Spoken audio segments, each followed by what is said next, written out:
What is going on, guys? Today we are back with another video, and it's actually the middle of the day right here. We are out doing some ice fishing, obviously, on one of my absolute favorite early ice destinations. We're up here on Upper Red Lake in northern Minnesota, and it's one of the few places that has good fishable ice right now. We've actually been out here for about half a day now, and 99% of the time I come here, I bring one rod. It's a jig rod, and I'm flying around, hole hopping, catching a ton of walleyes, jigging.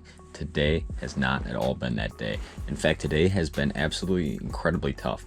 We came out, and a lot of times you might have to move several times, but we've moved a whole bunch of times now. We've drilled a whole ton of holes on a whole bunch of different areas looking for fish, and we're kind of finding fish everywhere, but they're incredibly lethargic. So what do, you know, when they're not eating that jig presentation, or you get one on a jig and you mark a whole bunch more? We go to live bait, and that's exactly what today's video is going to be about. It's how to be effective with both kind of the two different live bait presentations I use the most. One being dead sticking, running dead sticks, and the other being the classic beaver dam tip up. And today we're going to kind of go into the specifics on both, how I'm setting these up, where I'm putting them and stuff like that, and obviously how to run a dead stick, what makes a good dead stick, and how that can complement your jigging presentation you're doing in the shack as well. So stay tuned, and we're going to get into some specifics. We've already caught some walleyes. We'll show you those, and hopefully we're going to catch some more walleyes. Stay tuned. All right, just want to pick up the dead stick. We're about to lean into them. There we go. Doesn't feel super big, but he's putting up a good tussle right at the hole here. Not way more action on these, on the dead stick so far, than jigging, but super high pressure day. Kind of chilly out, sitting in the Eskimo, catching walleyes. Can't beat it. And that just came on a little glow orange hook, and he's got it kind of deep. The one thing you can just do is go right down through the gill. There we go, catching walleyes, middle of the day, first ice on the dead stick. We'll take it.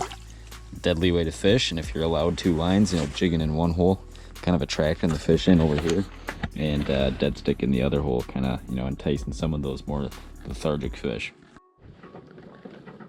All right, another one just came in.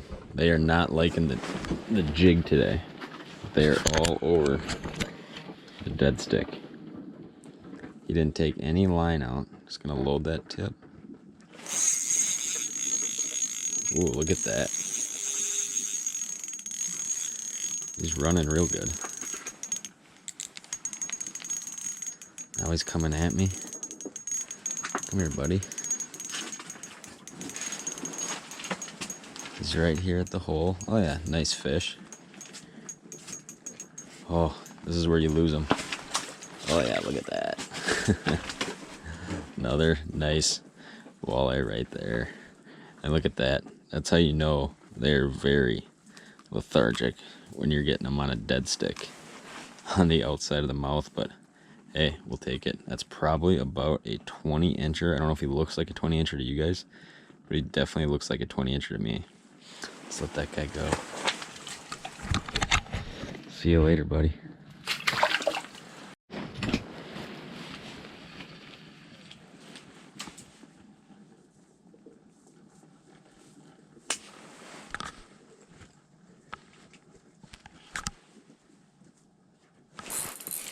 There we go, hooked up.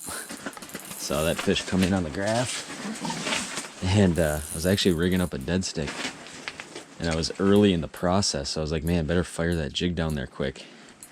And look at that. Absolutely throttled it. Wow, was that an aggressive bite or what? And look where that Castmaster is. Just gone, out of sight. Look at that. Can't ask for a better bite than that. Very strange. They went from crazy lethargic to all of a sudden a rogue, super aggressive one. But hey, we'll take them. Look at that. And I think that is going to be a nice eater size fish right there. We're going to go ahead and ice that one. Need to eat at least one walleye this ice season, so we're going to put him on the ice right there. Let's do it again. Alright, so dead sticking's been a super productive way today to get some of these very lethargic biters that are coming into the jig, but they're not biting. And that's kind of another good point to make here, but we're going to set this dead stick up first here. And I always like, you know, I got another buddy, Dax, with me out today. He's kind of hopping around jigging, and he's going to be the guy running the tip up. And I'm going to be running the dead stick in here for now and jigging right next to it. But a lot of times what you want to be doing is maybe jigging right next to your dead stick, because you might get a lot of those fish drawing into that jigging presentation, you know, that more aggressive jigging presentation. Like, let's say the Acme Rattlemaster here, which is a great spoon. I've caught a ton of fish out here, and it will catch a few today. But you know, a lot of those fish will see that thing bounce and flash and rattle, and they'll come into the area right now. Having a live bait presentation right next to that is super crucial, because you'll draw them in with that spoon, and they might deny you on the spoon, and then they might eat the dead stick. And all I'm really using is some of these bigger fatheads like this. Some guys call them toughies, but just bigger fatheads. And I like running these on a single hook when I can. I seem to get a better stick for the most part when I'm running them on a single hook. And up here on red, a little bit cloudy water, just running that orange hook, right? And I want to say this is like a number 4 octopus, number 4 or number 6 octopus right here. And basically all I'm doing, a little split shot up above that, about a foot, and I'm just putting it down right in my other hole here. Now I want to keep this about the same level that I'm going to be jigging at, right? A couple of feet up. A lot of guys want to lay this right on the bottom. You know, when those fish come in and chase that jig around, a lot of times what they're going to do is they're going to elevate, and they're going to get up high, and they're going to see that minnow, you know, right next to them on the same plane. So I'm going to drop this down to about that same depth, which is right about there. Now, one thing you want to do is make sure your drag's loose, or, you know, set correctly, but loose enough where those fish can make a big run on a dead stick, right? Because a lot of times when you set the hook, those fish are swimming quickly in a different direction. The other thing you want is a very soft, you got a little eater flopping around the shack here, but the other thing you want is a very soft tip rod. And this is a rod I've been running for a couple days now that I'm incredibly impressed with.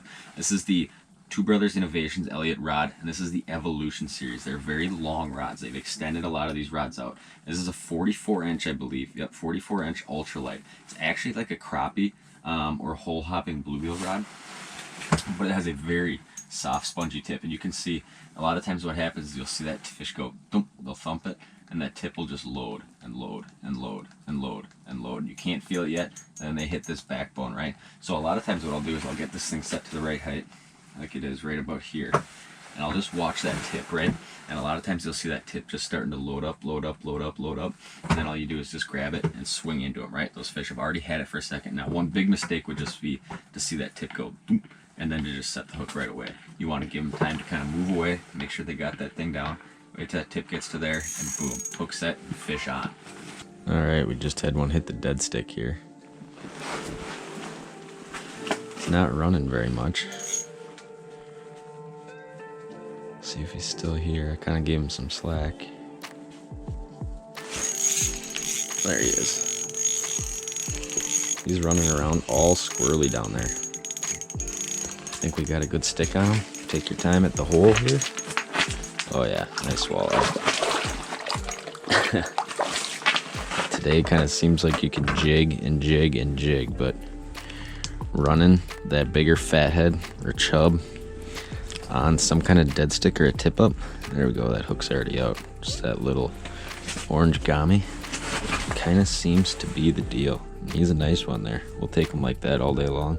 Sitting in the Eskimo, running the dead stick, doing a little jigging. Dax is outside kind of bouncing around, and he has a tip up out. Look at that chunker. Let's let him go.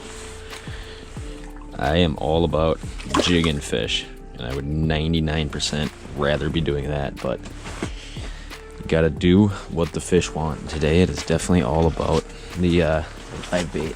All right, guys, so the other tool which we're utilizing out here on the ice today is tip up. And obviously the advantage of doing this is you can spread lines out.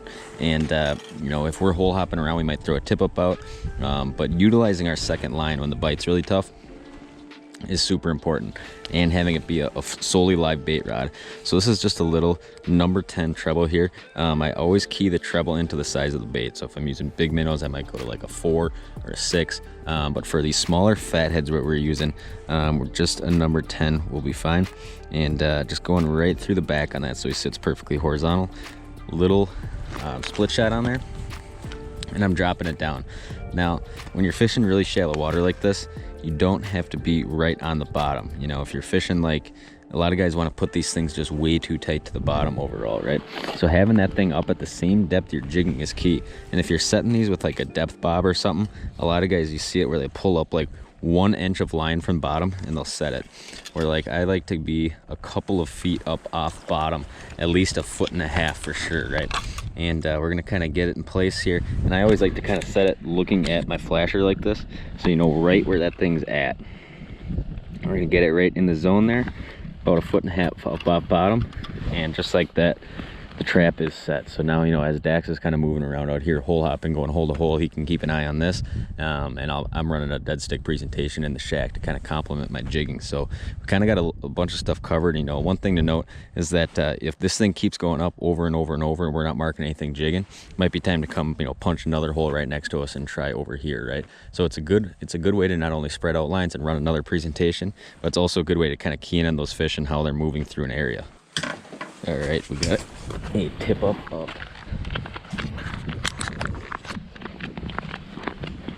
First tip up of the day. We kind of just sat down on a spot here. Spinning it all? Oh yeah, look at that. We kind of just sat down on a spot where we were marking fish and decided to get some live bait rods going. Oh yeah, he is there. Just pull out a little bit of line. Wait till it kind of tightens up. There he is. Just like that, fish on. Give him some time to fight right at the hole. And here we go. The beaver dam comes through. And he ate it pretty good. And one thing we are seeing a lot is just that live bait is way outproducing jigs. Today, this one's kind of deep, so we're just going to come in through the gill.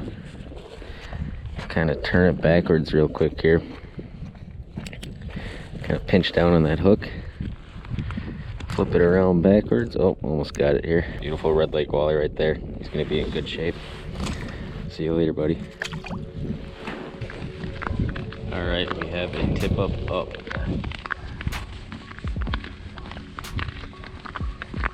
Just moved outside to do some jigging. Figured might as well put our other line in.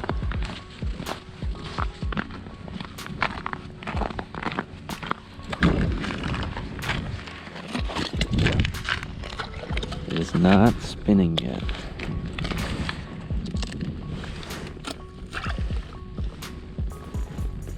Oh, but he is on there. Gonna give him a second. Pull up till we got a little tension here. And there he is, right there.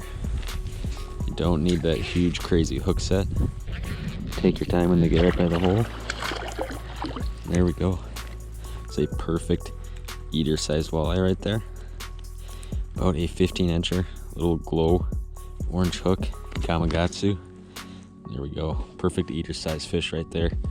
I kept my over, so I'm gonna keep an under 17 now. He's about perfect eating size, so awesome. Let's get it baited up. Hopefully the evening window is going. All right, hooked up. Sun is starting to go down. Oh, there he is.